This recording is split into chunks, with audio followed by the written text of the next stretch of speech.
fam, that's what they call me. I promise that.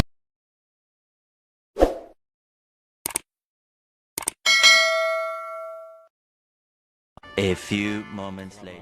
Pagi semuanya, YouTuber hari ini saya akan membagikan tips dan tutorial cara membuat ketupat. Jangan lupa ya, tekan tombol like dan belum 4 kali, ini 4 kali, ini ke depan, ini ke belakang 4 kali. Tuh. 4 kali ini 4 kali. Setelah itu kita pisahkan. Kita masukkan di sini. Nah, saja. Nah, sudah berupa ketupatnya. Ketupat. Karena bahasanya berbicara itu ketupat.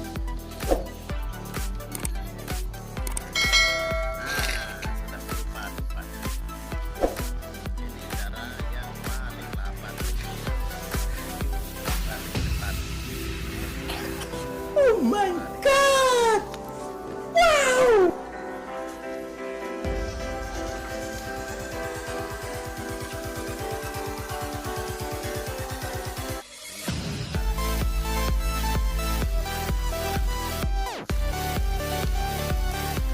Lubang hidungnya bukan lubang hidung, lubang apa ya? Lubang busungnya. Nah, ujungnya ini kita masukkan di sini. Cara bikin ketupat ini kita buang, kita tarik ujungnya ini ke belakang. Soalnya sudah diganti sama yang ini. Oh my